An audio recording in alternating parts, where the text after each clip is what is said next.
Our resident historian. I always learn a lot. History was never my favorite subject in school, but somehow learning from Owen is a lot more palatable. And that's, yeah, come on up. Oh, your speeches. What's the title? The Power to Choose, and it will be 8 to 10 minutes.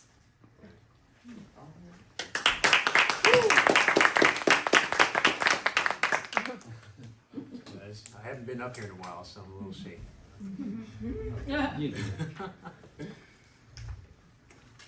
There is only one really serious philosophical problem, and that is suicide. Deciding whether or not life is worth living is the answer to the fundamental question in philosophy. All other questions fall from that. That quote was by existential philosopher Albert Camus. He had a philosophy called absurdism. And absurdism held that life is ultimately meaningless and purposeless. But we humans at the same time live as though it is meaningful and purposeful. And we try to find meaning and purpose in life. What he held is that human beings should choose whether or not life is meaningful or meaningless, but they ultimately don't. And that is absurd. Now, many intuitively think that Albert Camus was wrong, and they say that he is very vindictive in how he's looking at life, seeking revenge for something that he felt was done to him. But we have to note that there is some evidence around us to suggest that he might have a point. And so let's consider if life is absurd. There's one absurdity we can explore. That there's a child in Laos or Bangladesh that lives in abject poverty, lives in such conditions that one cannot consider it civilization. But at the same time, there's children in America or England that live in great wealth and great riches. By the circumstances of their life, the outcomes of their life are decided for them.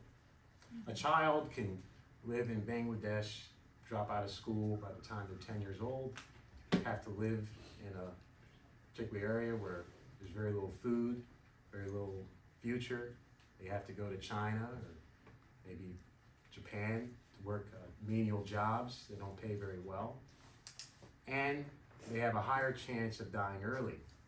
Versus a child who lives in America who finishes high school, maybe finishes college, but lives at home and his greatest worry is whether or not he's going to get the new PlayStation 5.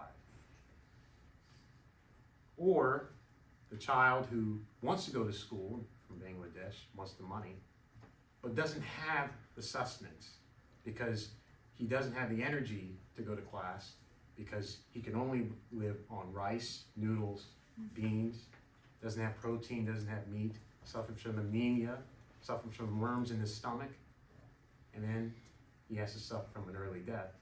Versus a child in America who eats meat and proteins galore, so much so that we have a problem with obesity and diabetes, and his life is harder because he has an overabundance in resources. Now, many look at this problem and they look awkwardly at it, and they try not to deal with it, and they live their lives as though nothing's going on. But the problem still abounds. How is it the case that a person, by the circumstances of their life, their outcomes of their life are totally different? Could we suggest that life is meaningless? Perhaps, perhaps not. Now, some say that life is meaningless, and therefore they go through two different paths.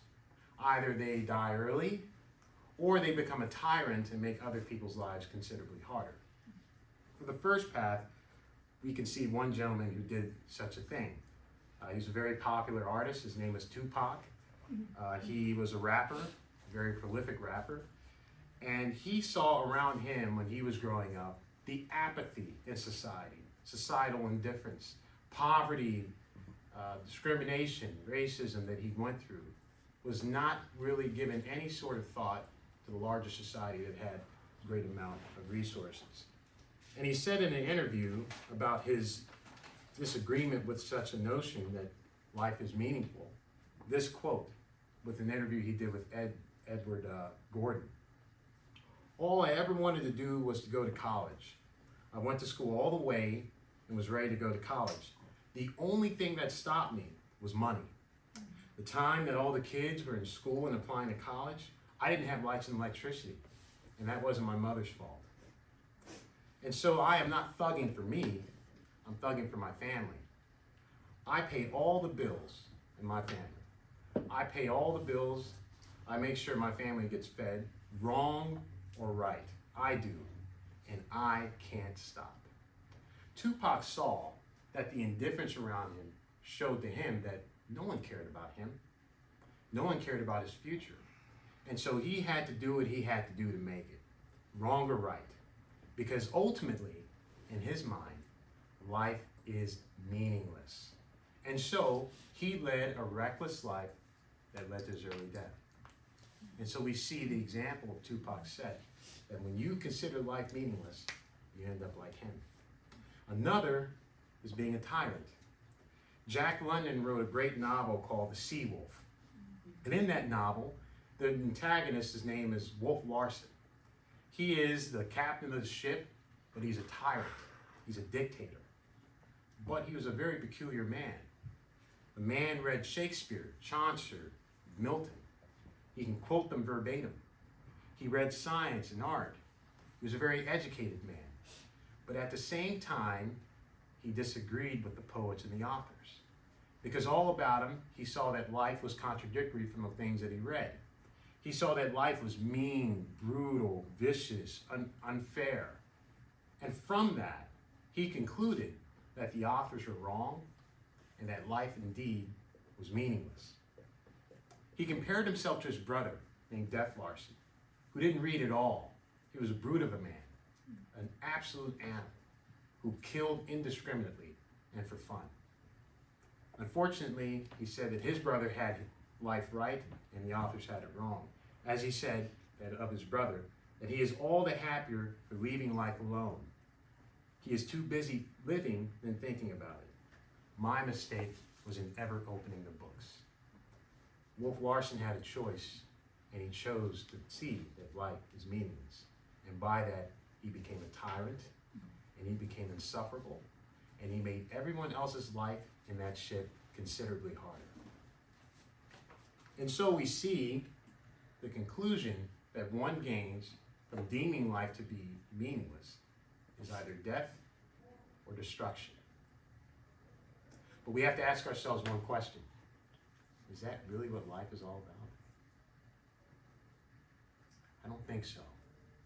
I don't think so at all. In fact, I think deep down inside, we know that's not what life is all about. And so I challenge us to say that life has a different angle to it, a different side. And that if we take the time and energy and effort to look at that side, we in fact can see that life has a different side. And what is that side? That life is indeed meaningful. It truly is. Nelson Mandela was imprisoned for his revolutionary activities against the apartheid government. He was put in prison for 27 years. There was times where he thought that there was no hope and that he'd never get out. He could have been like Tupac and hung himself in a jail cell, or he could have been like Wolf Larsen and been a tyrant to his fellow prisoners and treat them no different than how the apartheid government was treating him. But he didn't do that. What he did was hope for a better future and a better day, and it came.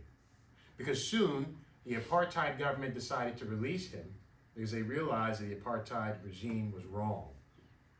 And once they did that, he became president of South Africa in 1994. Life is meaningful. Winston Churchill spent the entire 1930s in political exile because his Conservative Party lost the elections. He was considered a drunk, a knave, and he was to be deemed a political problem to where he was going to dwell in political obscurity for the rest of his life.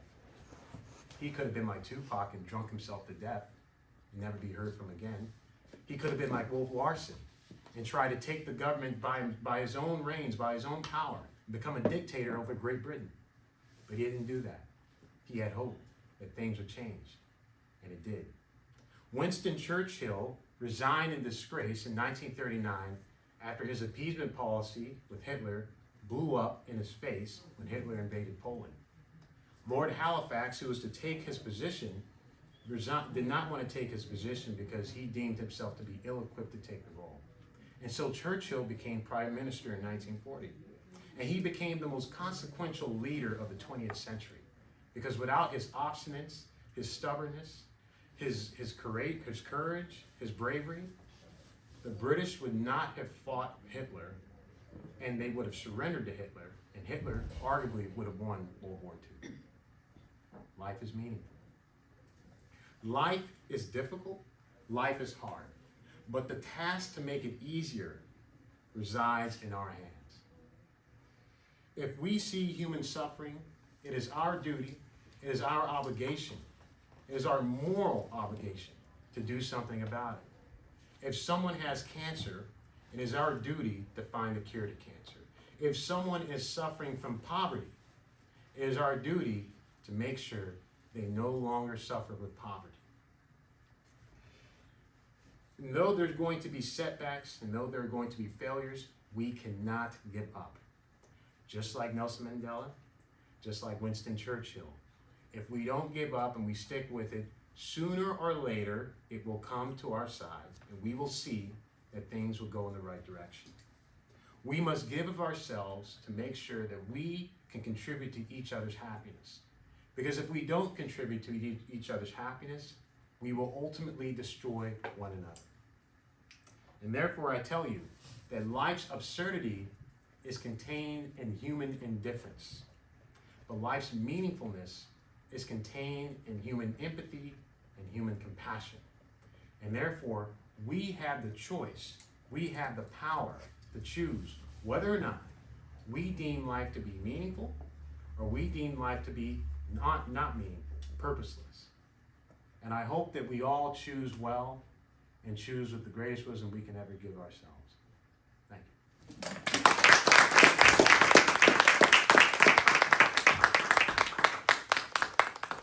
Yes, how sad that Tupac didn't see what he was doing by paying for everything for his family as having purpose. And then there was meaning, right?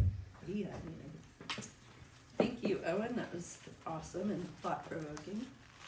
Billy is our next speaker. Saving Your Future is the title of his speech, and it's 15 to 17 minutes. Thank you. I'm gonna go to that side though. Yep. Billy If you always want to has turn the great camera that way. Yes. slideshows to help us learn.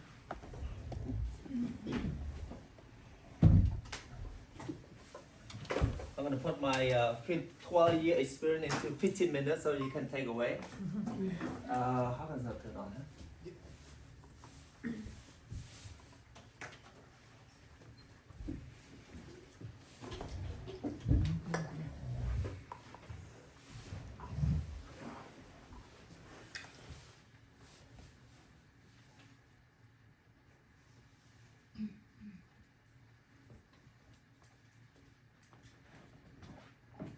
All right, good evening, fellow Toastmaster and honored guests.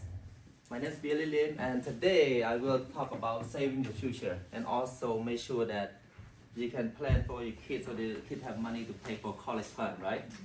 So this is what I gonna put my 12-year experience into this 15 minutes of presentation, right?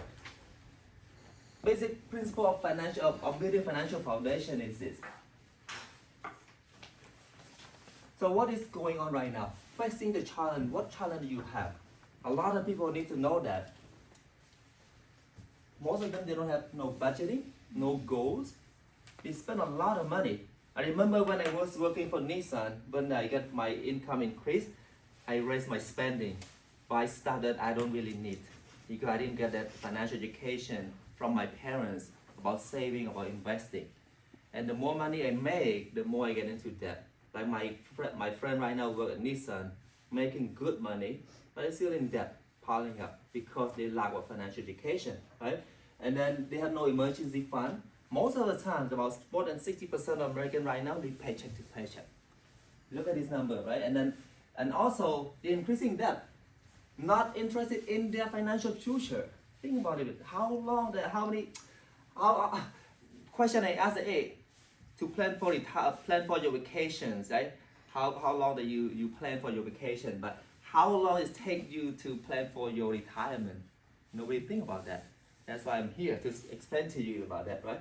So building the right financial foundation, you can start with proper protection. Protect when I live too short, protect when I live too long, protect my asset. So if something happens to me, make sure that everything still goes smooth. Right? So now want to make sure that you look at your current situation. Where are you at right now? So you can build your foundation the right way.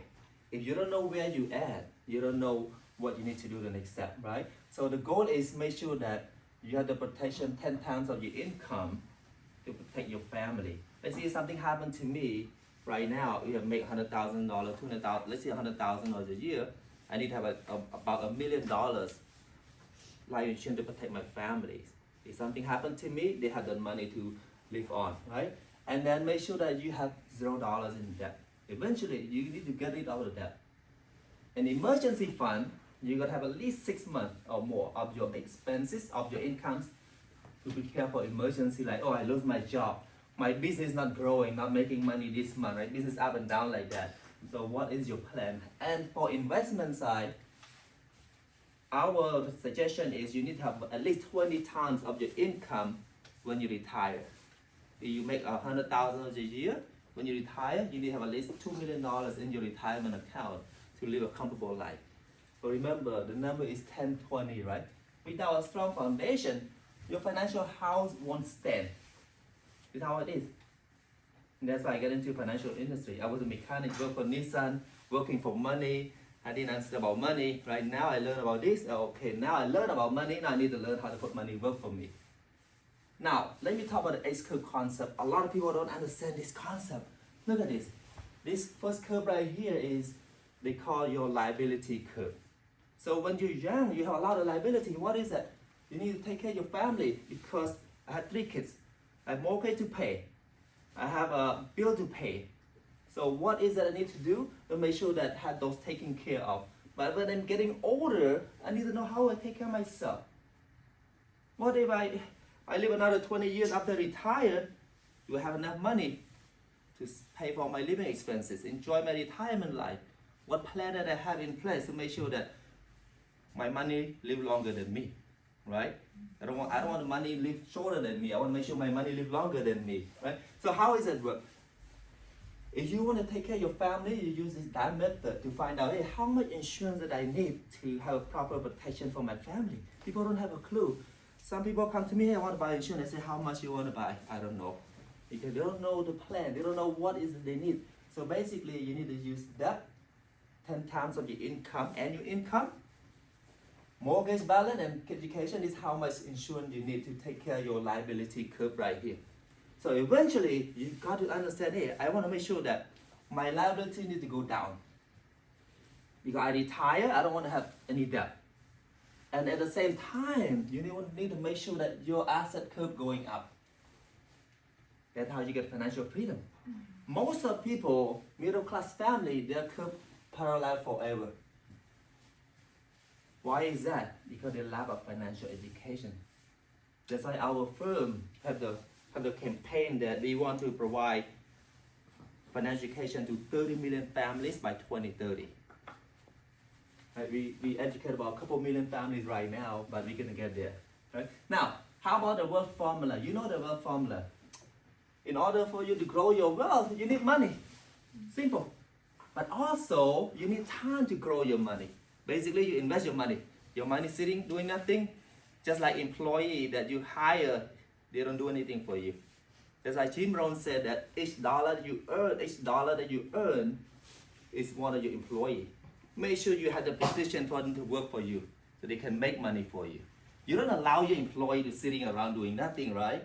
But why would you allow your money that they're willing to work for you 24/7? You don't need to pay benefit, no vacations. Learn how to put them to work for you. That's how it is. Can't grow your money, and when you invest, there's a chance of you losing money. Also, you make money. And minus inflation, minus tax, is how much you have left. You understand this wealth formula, you can have more wealth at the end. Simple, but it's easy to do. No, you need a discipline. You need to focus. Don't get off course, right? Now, the compound effect of money. People need to understand this is so important because if you don't understand how money works, you will never thinking about put money work for you, right? Now, compound interest saying that if you take number 72, divide by interest rate that you get, the result is number of years to take your money to double. Simple rule, but most of people, let me tell you this, about 2/3 American doesn't understand this rule. I didn't know that rule before when I was working for Nissan. That's why my money in the bank earned nothing. Right? So now if you do that, look at that, every 12 years your money will double. If you invest $10,000, 12 years later it grows to 20,000. 12 years later, it will grow to 40,000. And then keep going. After 36 years, your money grows to 80,000-ish. But what if you understand how money works? You grow your money at 8% return. So by increase 2% of your return, your money double. Very simple concept. Now, another way, if you earn 10%, your money double every 7.2 years now. Basically, you take number 72, divide by the rate of return right here. This is how long it takes your money to double. At the end of 36 years, you get about 300,000. You think the bank wants you to know this? Man, they never want to talk about this to me. I put a couple $100,000 in the bank, earned nothing. 10 years ago, before I joined this company, right? Because they don't want me to, because I don't understand this. I would say, hey, I want to earn high return. What should I do, right? And another thing, when you make money, you need to understand about the net of return. Not just, oh, I make 5%, 10%. What did you take home? What did you get? Assuming you earn 5% of your investment, $100, so you earn $5. Remember, you invest in the wrong place, you're gonna pay tax. Assuming you only need to pay tax 25% tax. So 25% of $5 is $1.25. So your net after tax is $103.75, right? But remember, cost of living going higher. The estimate about 3% average, right? The pandemic like about 9% higher, but now dropped to about around 3 something, right? Now assuming 3% inflation, so 3% of $100 at $3. So you minus $3, you end up almost break even. Even you earn 5%. Think about how much you earn in your investment right now. If you earn more than 5, that's great. So the real rate of return is right here. This knowledge, they should educate our kid in high school already. Nobody educate us. Now, another thing, saving your future. That's why I talk about that. So assuming that, let's say right now I'm start working. I make only $60,000 a year. If my goal only put 10% of my income, invest it, let it grow, don't touch it. So about $500 a year. If I put it for 30 years at 8% return, guess how much you're gonna get? Almost $1 million. Compound interest, nobody educated me about this. Total I put in about $180,000. It grow almost $1 million. If you want to become a millionaire, you earn 10% return on your investment. You make about $1 million. Simple concept. But we don't have the knowledge, nobody educate us. That's why middle class, the gap right now is so big. The wealthy become wealthier. Middle class stay middle class and the poor become poorer. Why is that? Because of this education right here. They make more money, they spend more. They buy more stuff they don't need. My kid right now doesn't want to buy anything. They just, I want to sell, invest. Now they're competing, investing. A couple of days ago, I taught my 10 years old and 12 years old boy about the stock market. Hey, how's your market go up and down, all this stuff, right? So they love it. Now, how about the silent killer? What is that? You got to understand this thing, inflation, I call it a silent killer because you don't know that you're losing money every day by not investing it. Assuming that right now, look at the price, right? Let me show you. Look at it. The price of a home in 1970s, about $23,000. But the wage is about $9,300 a year annually income, right? But look at the gas, $36 per gallon. But if you look at 1990s, it grow. Look at the price.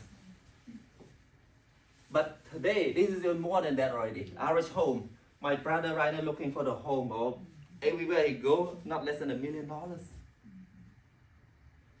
My sister just bought a home a couple months ago, $1.3 million. The mortgage $10,000 a month. But it's good, they make good money though. Both is a doctor, so it's okay. But look at this. This is how it's a silent killer. Let me give you another example. Make sure you pay attention to this. What will your $100 do in the next 20 years? Ask this question. So 5 years from now, your $100 it will only worth $86. Because why? Because inflation, everything going. Yesterday I went to Costco. No, not Costco, it's Chinese market. 2 bags of those cost me $120. So because inflation, right? If you want to have the same value as $100, 5 years later, you need to grow your money to $116. The same buying power for today. How about 10 years? How about 20, 15 years? How about 20 years? 20 years, your money lose almost 50% of value. People didn't realize that. They think, oh, I have money in the bank, I don't lose anything. But look, only what $55. What if you have $100,000 doing nothing? $45,000 is gone. In order for you to have the same value as $100,000 a day, you gotta grow your money to $181,000. It's simple math, right? Do you understand this? Now, for people retire soon, I want you to understand this too. You know why some people they don't have enough money, they need to go back to work because of they run out of money because they don't know the inflation. They retire in today's dollars, only $4,000. The next 20 years, the expense is gonna grow to $7,000, almost double. Factor this in when you plan for your retirement. Inflation's in, right? How about taxes? Did you know you pay tax every single year? How should you minimize your taxes? Today I talked to my client, he's retired already. I said, let me do some tax strategy for you. Let's do some broad conversion, make sure that you pay less tax.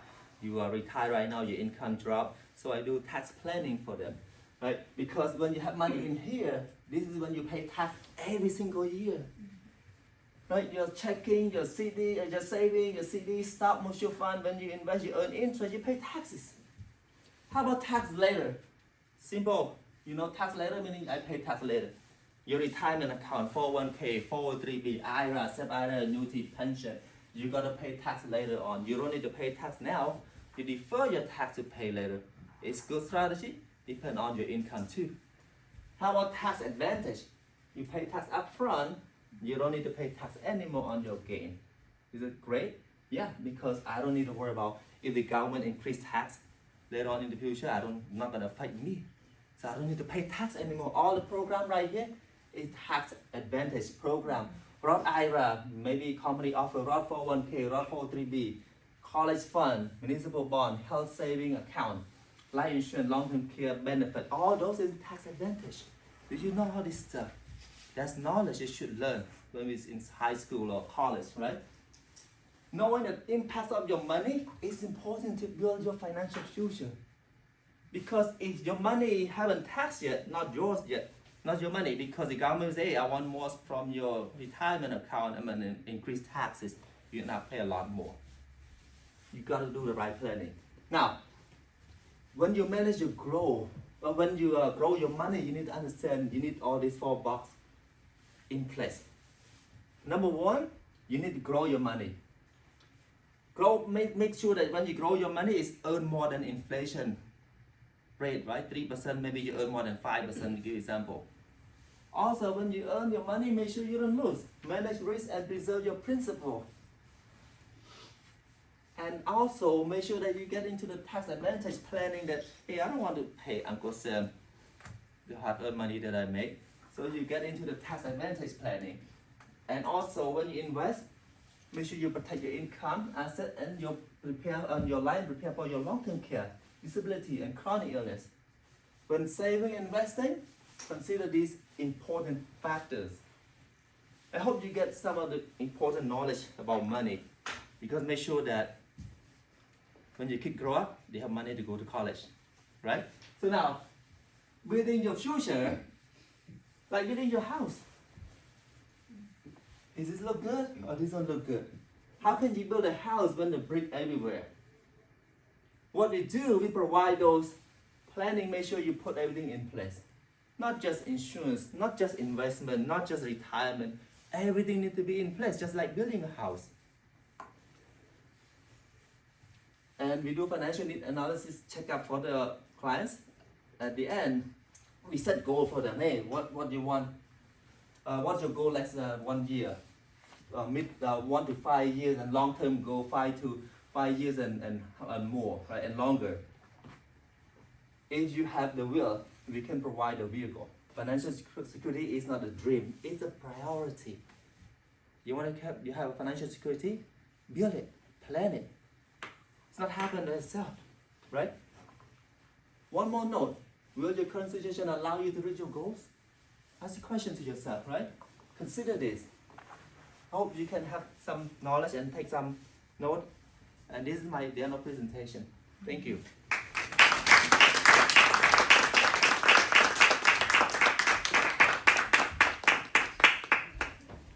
Thank you, Billy. It's really great to have you watching out for us in our financial futures. So thank you. My apologies that tonight we are running long, and I appreciate your patience with the agenda recalibration that happened when there was so much fun being had with the table topics. I'd like to introduce Scott again. He's our general evaluator, and he will introduce our specific speech evaluators. Thank you, Madam Toastmaster. Scott. I'm Scott, and my purpose tonight as the general evaluator is to look at everything that's gone on during the meeting and to take notes, looking at timeliness, preparation, organization, delivery, enthusiasm, and it's great to have every one of you here. So our first evaluator that's going to be evaluating Owen's speech is Gilda. So Gilda, please. My notes, different notes everywhere. Owen, I want to start by thanking you for. Okay. I have to go there. Yep. Sorry. Sorry. Okay.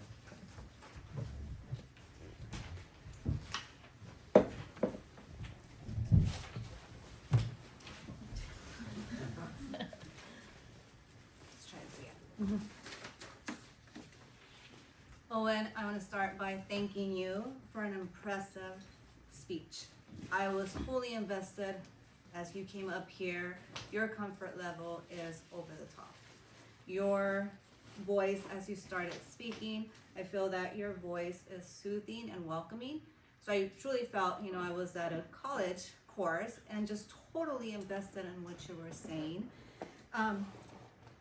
When you compare the different circumstances, your body language, your facial expressions helped me experience what the children, the different circumstances that the children that you described were feeling. And I felt, that when you were talking about the differences, the happiness in your facial expressions, the difference when you were talking about the different circumstances. So it really took me on that journey with you.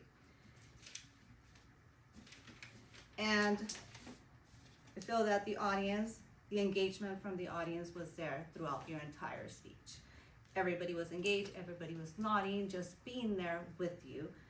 Again, the excellent comfort level up here, and I was fully impressed with the expressions. Again, your body language is just on key, and you have it, right at the right spot every time when you're speaking and you're expressing the different parts of your speech. So, and in regards to clarity, vocal variety, eye contact, gestures, audience awareness, comfort level, interest, well supported, a 5 across the board. Thank you.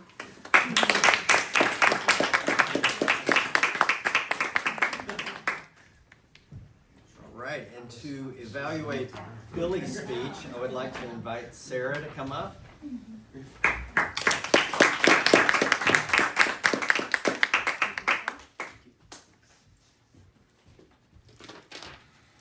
Billy, where you at? Oh, hi. So, I'm gonna evaluate yours a little bit differently because I've been to your programs a couple times and I really like them. I think every time you always present your presentation to people, it's always so engaging. And it's very educational as well. Every time you present it, every time I learn something new. I think that even if people think that they have a grasp on their financial situations, we have somebody in the room that's very educated. Like you said, 15 years pretty much in 15 minutes is what you're blessing us with no charge to us. So I think we should definitely take advantage of you in that sense. And you're obviously very educated. Me personally, the only thing I would want to work on is the way the presentation is. I would ask questions to engage everyone into the conversation first before presenting it, because there's so much knowledge being thrown out that we were immediately tossed in. But like for me example, I was already prepared because I've seen it about 4 or 5 times already. But other than that, I kind of like it's a lot happening. So if you ask questions to everybody, maybe they can implement themselves on where they are on the financial scale. And then when we bounce into the conversation or into the presentation, then we know what to look for. Outside of that, I really appreciate you educating the class about financial stability and giving us all food for thought. You're shining a light on the steps of financial security. You're giving us different types of education between like the dime method, the wealth formula, the formula 1020, and also setting your goals and showing everyone that you want to reach that 30 million to educate by 2030. So I'm always fingers crossed for you there. And then fives all down, you've definitely had clarity, vocal variety, eye contact, gestures. You used the entire room. You pointed to the screen, and the screen, every time you touch it, it kind of like highlights for a second, which is pretty cool. You obviously very comfortable what you're doing. There's no hesitation. There's no stuttering. You are talking to people. We were with you. No one lost eye contact with you there. And I saw people nodding their head as well, taking the knowledge in. And then obviously all well supported. I think what you do is phenomenal. And to everybody out there, even if you have any questions about finances, I think this is the perfect person to take advantage of to ask those questions, because they're very knowledgeable about it. I've known Billy for a while. We've been talking about this for a while. And everything we talk about is, I just take so much information back, and it's really, really useful. Thank you.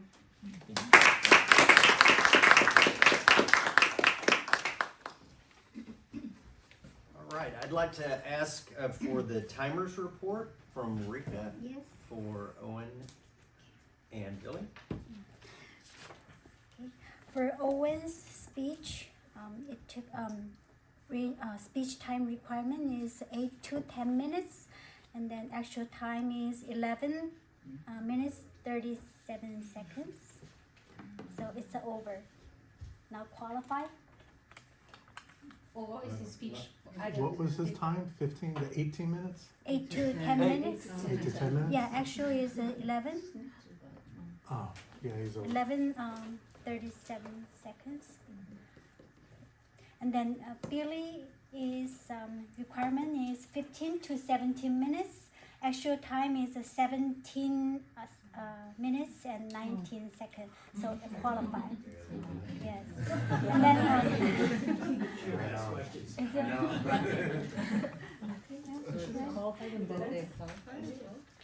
Now for the report from the. okay. So evaluation for Gilda, evaluate for Owen. Actual time is 1 minute 46 seconds. So it's not enough. So Which one? not qualified. How much is it? 146. Oh, okay. Yeah. So not qualified. And then Sarah evaluating for Billy. It's 2 minutes 52 seconds. So it's qualified. Okay, Yes. thank you Thank you. for that report. So now for the counter, could I get that report from Helen? Yes. Joey, the president, 5 souls and 1 like. Kelly, I didn't find anything at all for the Toastmaster. Woo! Rika, timer, nothing as well. Grace, the voting counter, 2 ums, 1 and 2 so. Christina, she had 1 ah, 10 ums, 1 well, and 1 so.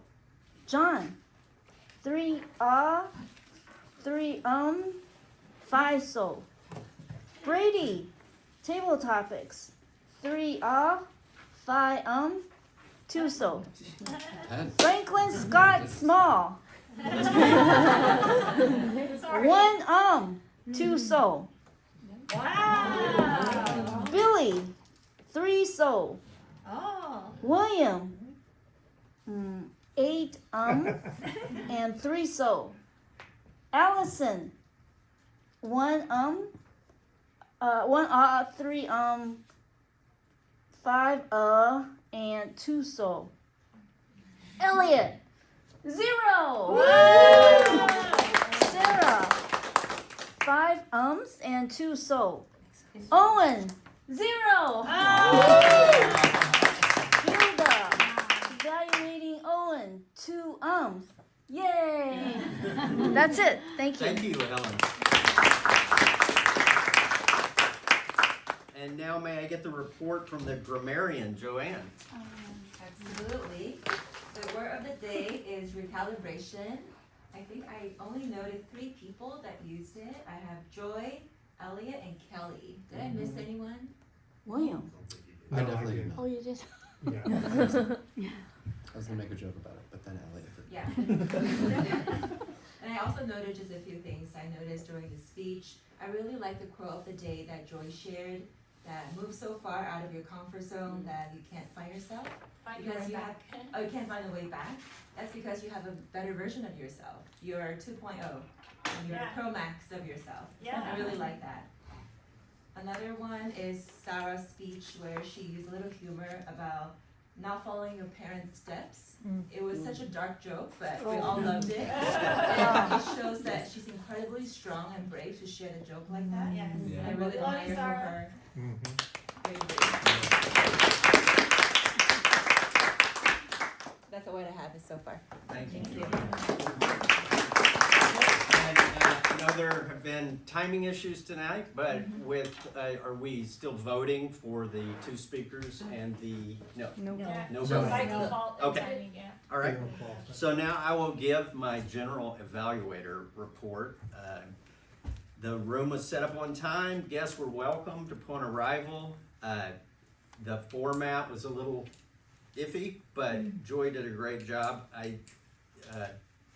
Also, the presiding officer, that's Joy, was prepared. The meeting started on time.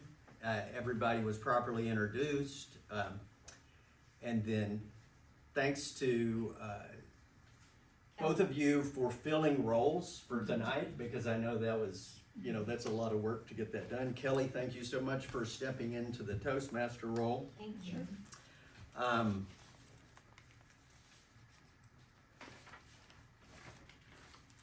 And all the table topics, people were introduced well.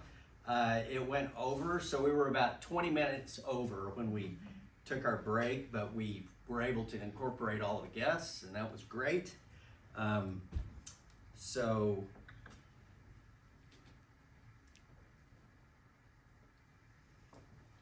And we're running about 10 minutes over right now. So it was a good meeting, but the timing could have been buttoned up a little bit. And that is my general evaluator for the meeting report. And I'd like to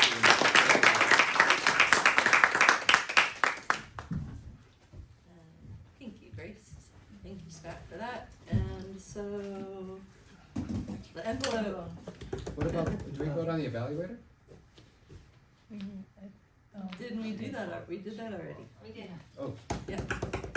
Well, it was by default Oh. because of the timing. Yeah. So yeah. So table topics. Sada.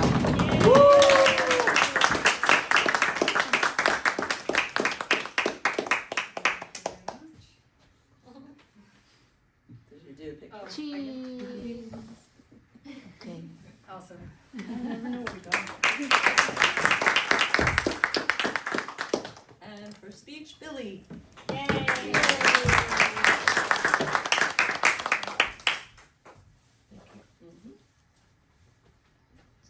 Cheese. Okay.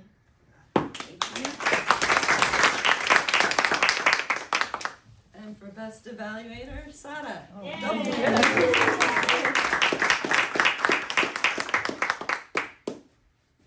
Good work. Cheese. Okay. Awesome, thank you. Yeah. And for being so courageous, your very first night with us, like Christina. Yay.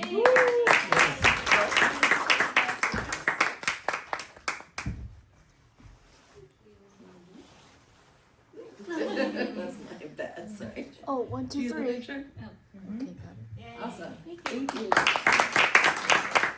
And John, would you please come up? John, come on.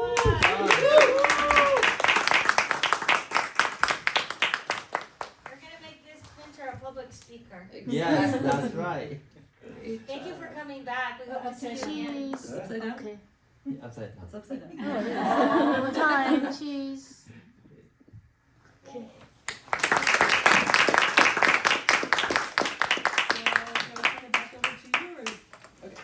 So turn it back over to our president. Thank you.